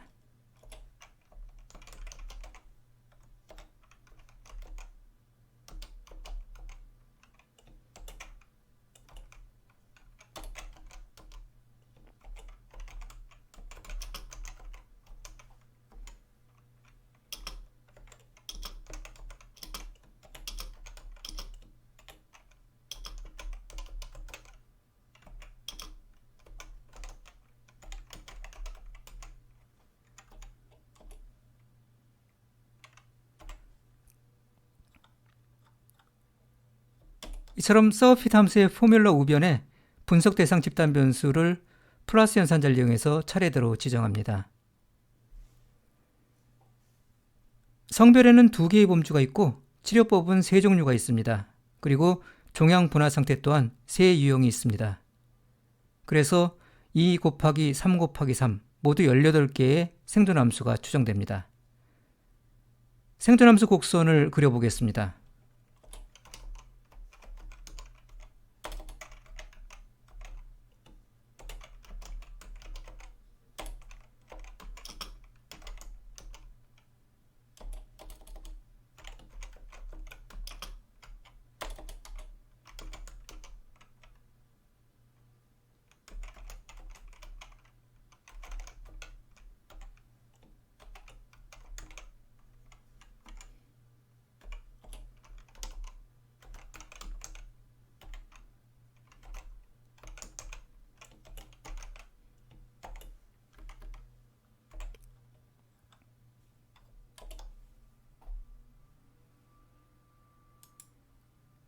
모두 18개의 생존함수 곡선이 하나의 그래프상에 표현됐습니다. 추정한 생존함수 곡선들을 이처럼 하나의 그래프상에 나타낼 수 있지만 이 경우에는 보다시피 너무 복잡하기 때문에 실질적인 시각화 효과를 기대하기 어렵습니다. 집단 변수의 범주별 조합으로 별도의 패널을 생성하고 패널상에 생존함수를 나타내면 범주별 조합에 따른 생존함수 간 비교를 좀 더 효과적으로 수행할 수 있습니다. 치료법과 종양 분화 상태 범주 조합에 따른 남녀별 생존함수 곡선을 생성해 보겠습니다.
먼저 ggsurplot 함수를 이용하여 생존함수 곡선들을 생성합니다. 그런 다음에 생존함수 곡선들을 ggplot 패키지의 facet grid 함수를 이용해서 각 범주별 조합에 대응되는 패널에 배치합니다. 그래프를 생성해 보겠습니다.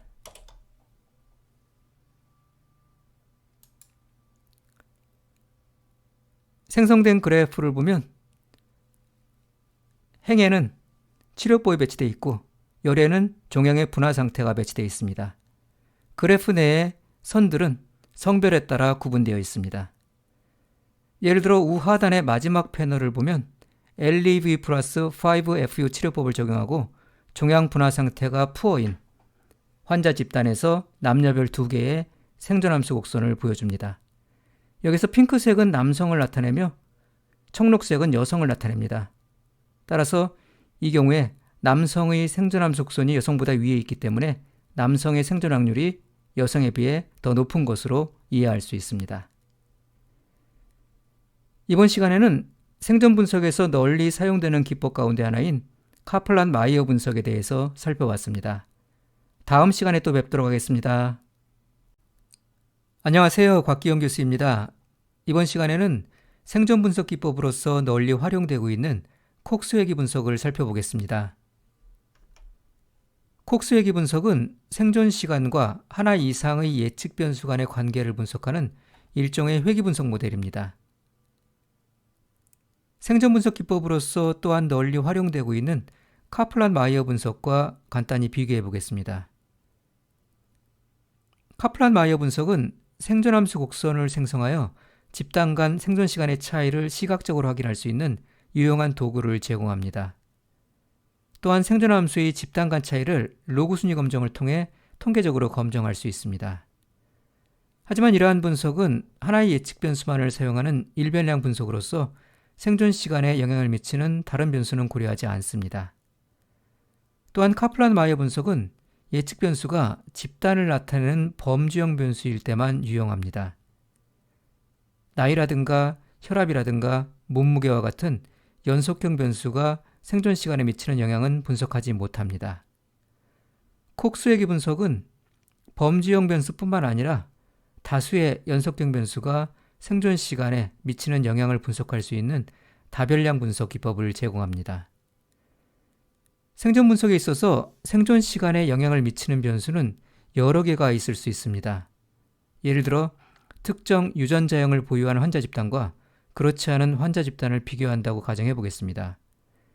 이 가운데 한 집단의 연령대가 다른 집단에 비해 높다면 두 집단 간 생존 시간의 차이는 유전자형이 원인일 수도 있고 나이가 원인일 수도 있습니다. 또는 유전자형과 나이 두 요인 모두에 기인한 것일 수도 있습니다. 따라서 한 요인이 생존 시간에 미치는 영향을 알고자 할 때는 다른 요인의 영향을 통제하는 것이 바람직합니다. 콕스회귀 분석은 일반적인 다중회귀 분석에서처럼 복수의 요인을 동시에 통계 모델에 투입함으로써 모델에 포함된 다른 예측 변수들이 일정하다는 가정하에 각 예측 변수가 사건 발생률, 예를 들면 사망률에 미치는 영향을 분석합니다.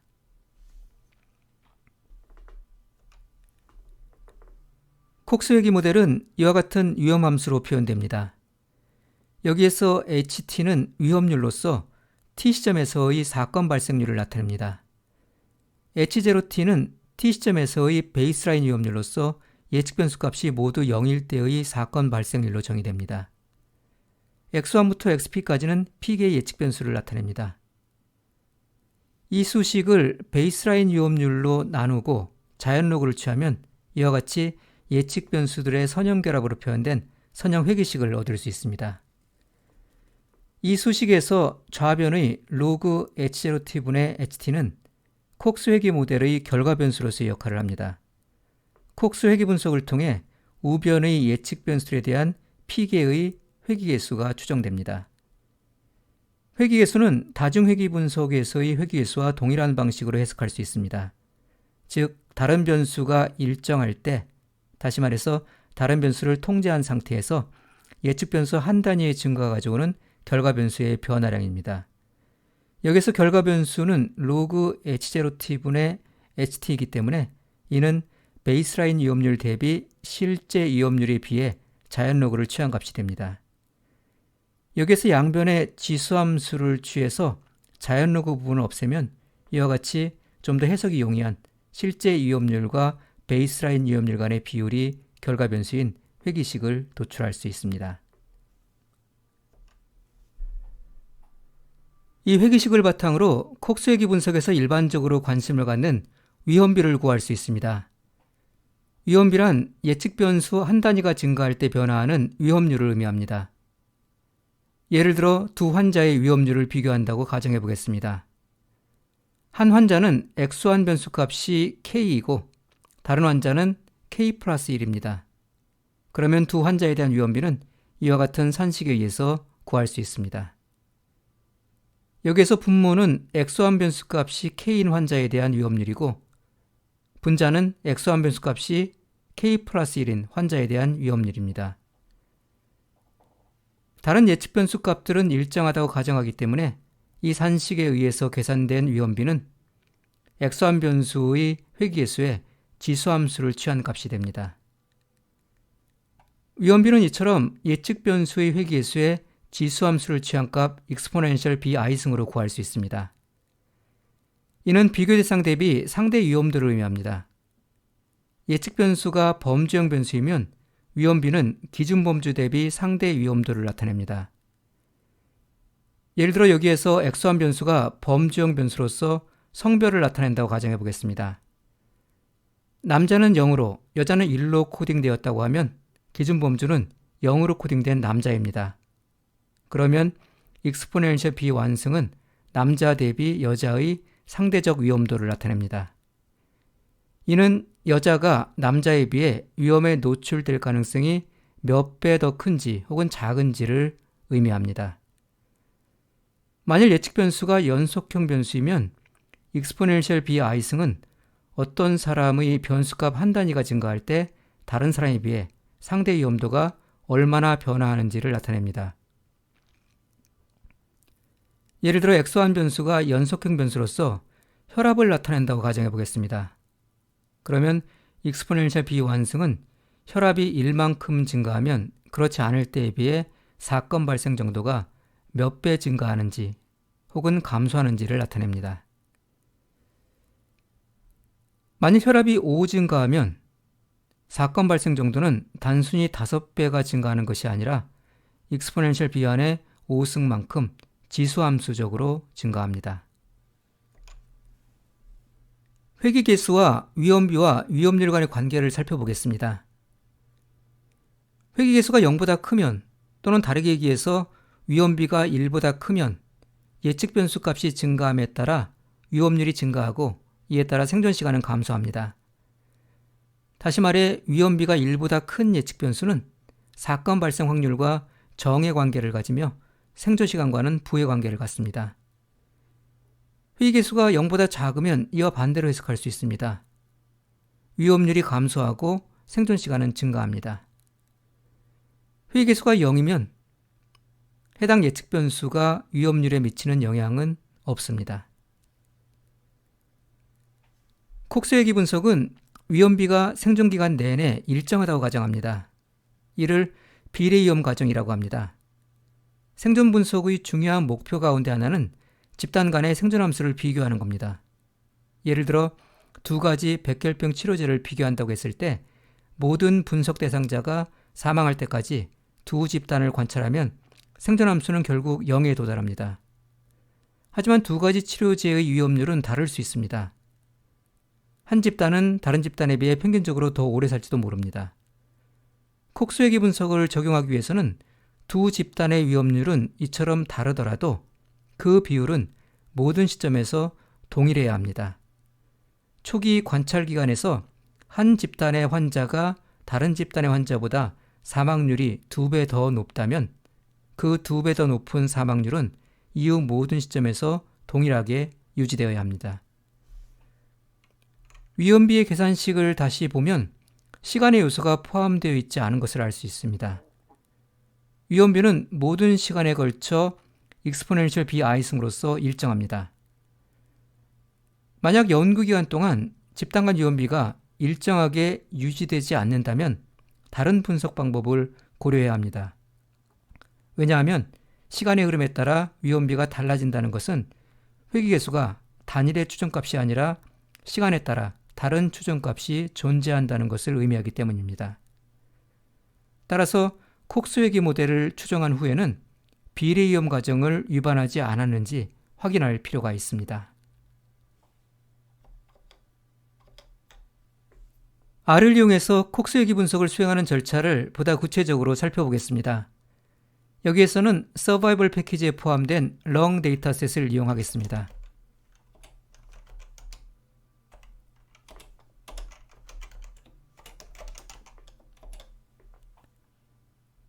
long 데이터셋에는 폐암 환자의 생존 시간과 상태를 포함한 환자의 다양한 특성이 기록되어 있습니다.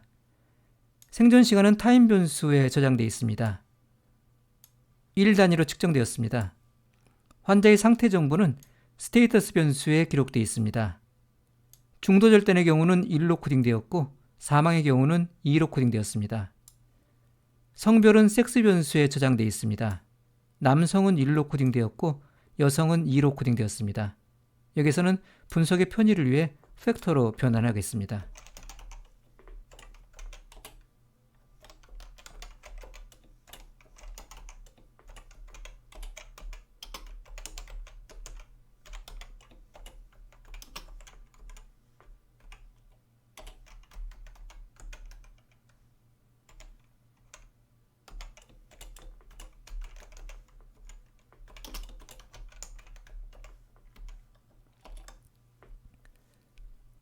생존 분석을 위해서는 생존 시간 데이터를 바탕으로 먼저 서브 함수를 이용하여 서브 객체를 생성해야 합니다. 서브 함수의 도움말을 보겠습니다.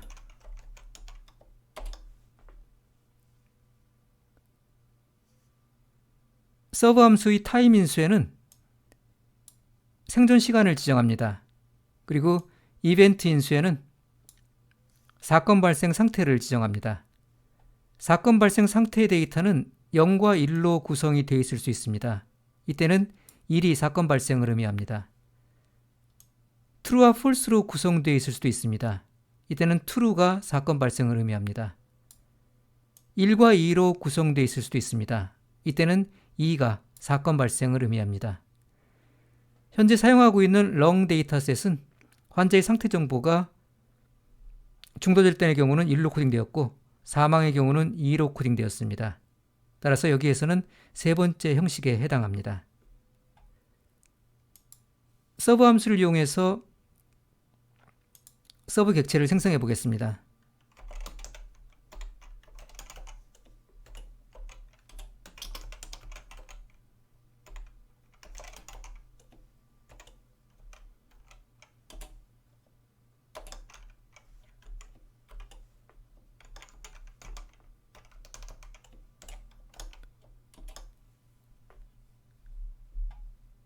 서브 함수로부터 반환된 객체를 보면 서브 객체입니다. 이 서브 객체는 각 환자별 생존 시간을 사건 발생 상태 정보와 함께 저장합니다. 중도 절단의 경우에는 플러스 기호가 생존 시간 뒤에 이렇게 붙습니다. 이 서브 객체는 생존 분석을 위한 모델에서 결과 변수로서 사용됩니다. 콕스 회귀 모델은 서바이벌 패키지에 포함되어 있는 콕스 pH 함수를 이용하여 생성할 수 있습니다.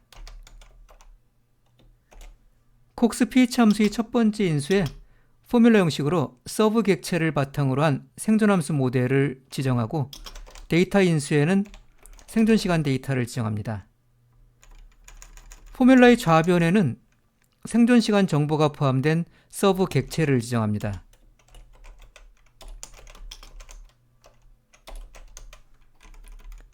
그리고 포뮬러의 우변에는 예측 변수를 지정합니다. 여기에서는 나이와 성별과 일상생활 능력이 생존 시간에 미치는 영향을 분석해 보겠습니다. 따라서 예측 변수로서 나이가 기록되어 있는 age 변수를 지정하고 성별이 저장되어 있는 sex 변수를 지정하고 일상생활 능력 점수가 기록되어 있는 ph.ecog 변수를 지정하겠습니다. 일상생활 능력은 0점에서 5점 사이로 측정된 ECOG 점수를 사용합니다. ECOG 점수는 클수록 상태가 좋지 않다는 것을 나타냅니다.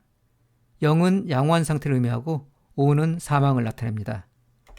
콕스 pH 함수를 실행하고 그 결과를 확인해 보겠습니다. 서머리 함수를 이용하면 좀 더 자세한 분석 결과를 얻을 수 있습니다. 콕스 회기 분석 결과를 살펴보겠습니다. 먼저 회기수를 보겠습니다. COEF열은 회기의 수를 나타냅니다. 플러스의 회기수는 변수값이 증가함에 따라 위험률이 더 커진다는 것을 의미합니다. 반면에 마이너스 회기수는 변수값이 증가함에 따라 위험률이 더 작아진다는 것을 나타냅니다.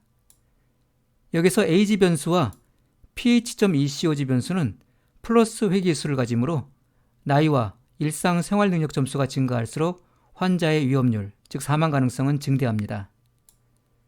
범주형 변수의 회기수는 기준 범주 대비 위험률의 증감을 나타냅니다. 첫 번째 범주가 기준 범주로 간주됩니다. 여기에서 섹스 변수는 범주형 변수로서 남성은 1, 여성은 2로 코딩되었으며 기준 범주는 첫 번째 범주인 남성입니다.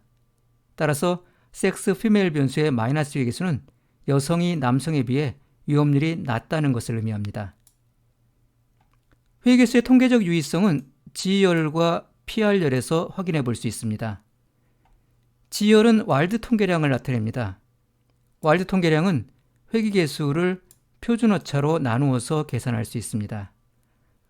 와일드 통계량은 모집단에서 회기계수가 0이라는 규모가설을 검정합니다. 와일드 통계량에 대한 유의 확률은 PR열에서 볼 수 있습니다.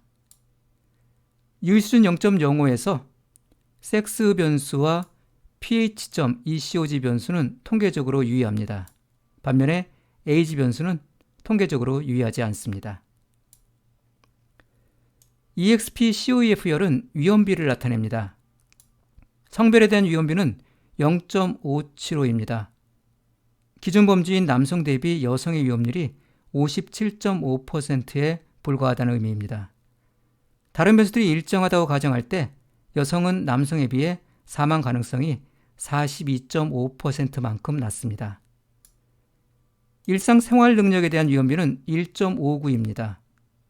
다른 변수들이 일정할 때 ECOG 점수가 1점 증가하면 사망 위험은 1.59배 증가합니다. 나이의 위험비는 1.011입니다. 다른 변수들이 일정하다고 가정할 때 나이 1살 증가는 사망 확률을 1.1% 증가시킵니다. 하지만 앞서 봤듯이 나이의 회기계수는 통계적으로 유의하지 않기 때문에 의미를 부여하기는 어렵습니다. 위험비의 신뢰 구간은 로워.95와 어퍼.95열에서 볼 수 있습니다. 로워.95열과 어퍼.95열의 위험비에 대한 95% 신뢰 구간의 하한값과 상한값이 주어집니다. 위험비가 1이라는 것은 회의계수가 0이라는 걸 뜻하기 때문에 신뢰 구간 내에 1이 포함되지 않으면 위험비는 유의수준 0.05에서 통계적으로 유의합니다. 여기서는 age 변수만이 신뢰 구간 내에 1을 포함하고 있습니다. 앞서 살펴봤듯이 age 변수는 통계적으로 유의하지 않습니다. 모델의 전반적인 유의성은 모든 회기계수가 0이라는 규모가설을 검정합니다. 여기에서는 우도비 검정과 와일드 검정, 그리고 로그 순위 검정이 사용되었습니다. 표본 크기가 충분히 크면 세 검정 방법 모두 유사한 결과를 제공합니다. 이 가운데 우도비 검정은 작은 표본 크기에도 비교적 우수한 것으로 알려져 있어 다른 검정 방법에 비해 일반적으로 선호됩니다. 여기에서는 세 검정 방법 모두 기무가설을 기각하고 있습니다. 따라서 모델은 통계적으로 유의합니다. 서브 마이너 패키지에 포함되어 있는 GG 포레스트 함수를 이용해서 콕스 회기 분석 결과를 그래프로 나타낼 수 있습니다.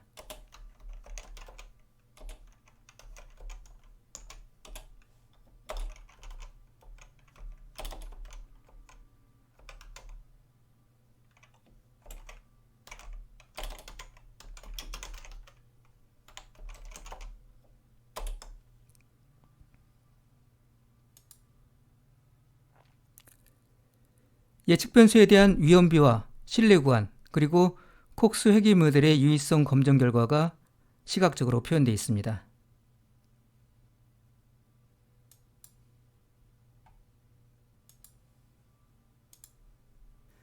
콕스 회귀 모델을 생성한 후 이를 이용하여 생존 함수를 추정할 수 있습니다. 서핏 함수를 이용합니다.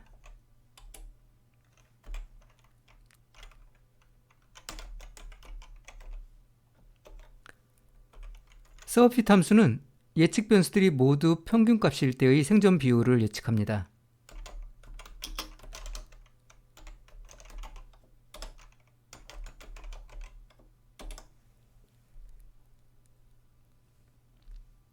콕스 회귀 분석 결과에 따르면 생존 확률이 50%일 때의 생존 일수는 320일로 예측이 됐습니다. 콕스 회귀 모델에 의한 특정 시점에서의 생존 비율 예측값은 그래프로 나타낼 수 있습니다. GG 서플롯 함수를 이용해서 생존 함수 곡선을 그릴 수 있습니다.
예측 변수들이 평균값일 때의 생존 확률이 그래프상에 표현된 것을 볼 수 있습니다.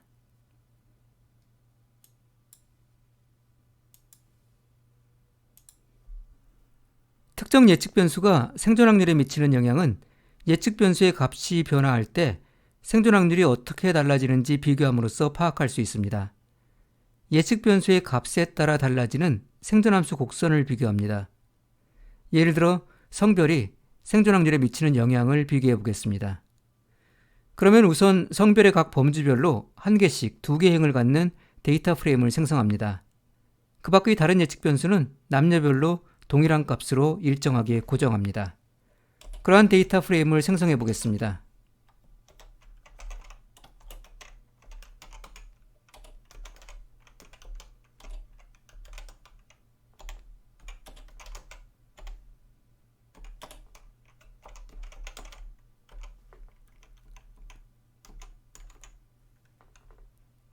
성별이 생존 확률에 미치는 영향을 비교하는 것이기 때문에 섹스 변수는 성별의 2개의 범주를 지정합니다.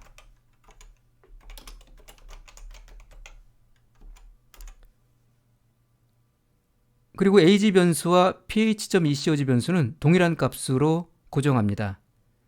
연속형 변수이면 평균값으로 고정하고 범주형 변수이면 가장 낮은 범주 유형으로 지정합니다. 여기서는 두 변수는 모두 연속형 변수이기 때문에 평균값으로 고정해 보겠습니다.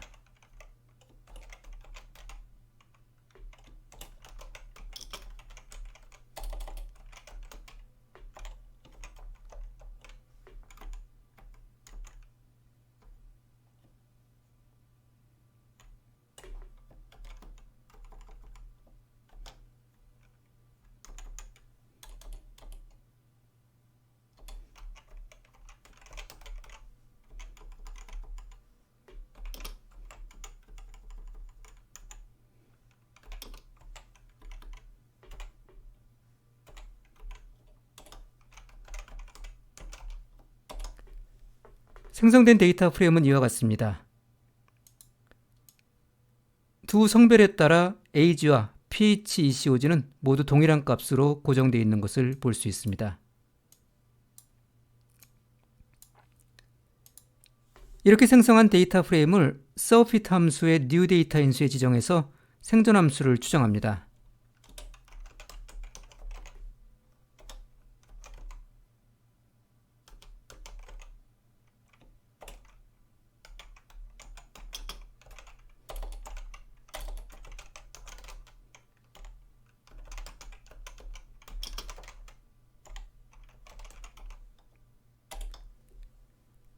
이런 방식으로 다른 예측 변수가 일정한 상태에서 성별의 차이에 의해서만 달라지는 생존함수를 추정할 수 있습니다. 이렇게 추정한 생존함수를 그래프로 나타내 보겠습니다.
성별에 따른 생존함수 곡선이 잘 표현된 것을 볼 수 있습니다.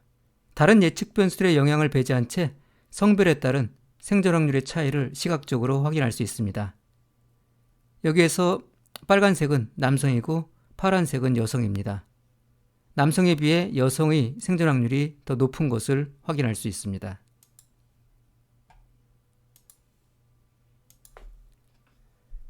이와 유사한 방식으로 일상생활 능력의 차이에 따라 생존 확률이 어떻게 달라지는지 비교할 수 있습니다.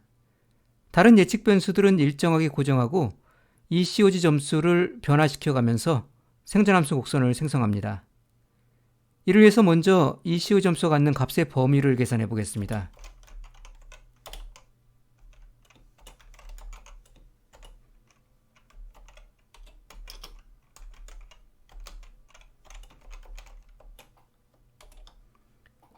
ECOG 점수는 0점부터 3점까지의 범위를 갖습니다. 따라서 다른 예측 변수들은 일정에 고정하고 ECOG 점수만 0점부터 3점까지 변화하는 데이터 프레임을 생성해 볼 수 있습니다.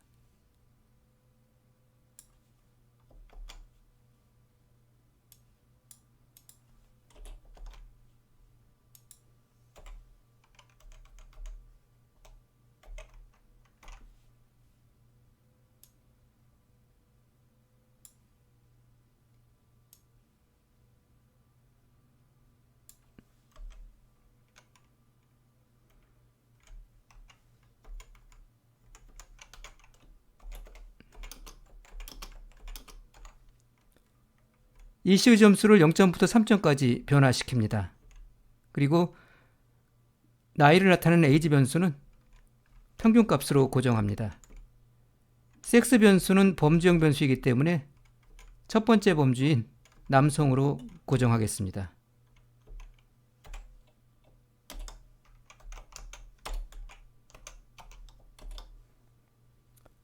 ECOG 점수만 0점부터 3점까지 변화하고 나머지 두 개의 변수는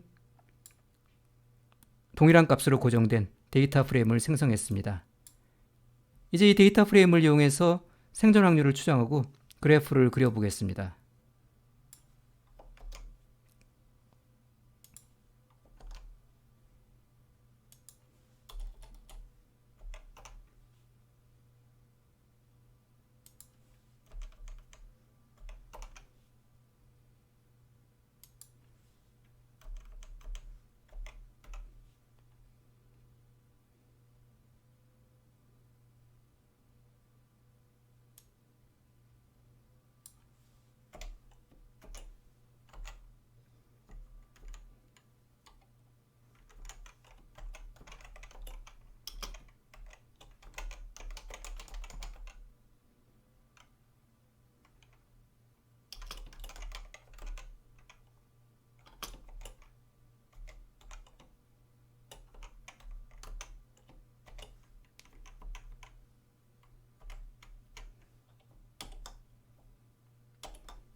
일상생활 능력을 제외한 다른 예측 변수를 고정한 채 생존 확률을 추정함으로써 일상생활 능력에 따른 생존 확률의 차이를 이처럼 그래프로 비교해 볼 수 있습니다.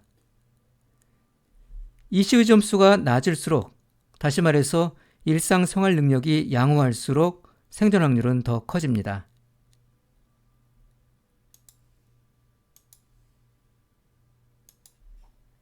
콕스 회귀 모델을 추정한 이후에는 비례 위험 가정을 위반하지 않았는지 검토해 볼 필요가 있습니다. 예측 변수의 잔차를 바탕으로 통계적 검정을 수행하여 비례 위험 가정 충족 여부를 확인할 수 있습니다. 잔차는 시간의 독립적입니다. 따라서 시간이 경과함에 따라 예측 변수와 잔차 간에 어떠한 규칙적인 관계 패턴이 관찰되면 이는 비례 위험 가정의 위반 증거로 간주할 수 있습니다.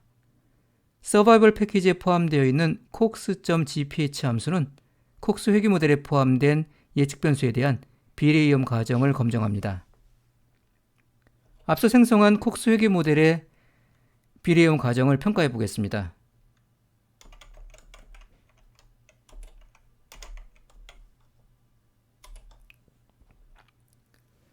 cox.gph 함수는 각 예측 변수별로 잔차와 시간 간의 상관관계를 추정하여 이들 간의 독립성을 검증합니다. 잔차와 시간 간의 상관관계가 통계적으로 유의하면 이는 비례 위험 가정의 위반 증거로 볼 수 있습니다. 반면에 둘 간의 관계가 유의하지 않게 나타나면 비례 위험 가정은 충족된 것으로 판단합니다.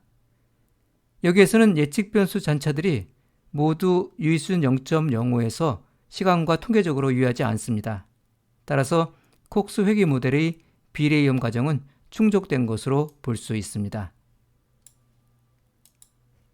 이번 시간에는 생존 분석 기법으로서 널리 활용되고 있는 콕스 회귀 분석에 대해서 살펴봤습니다. 다음 시간에 또 뵙도록 하겠습니다.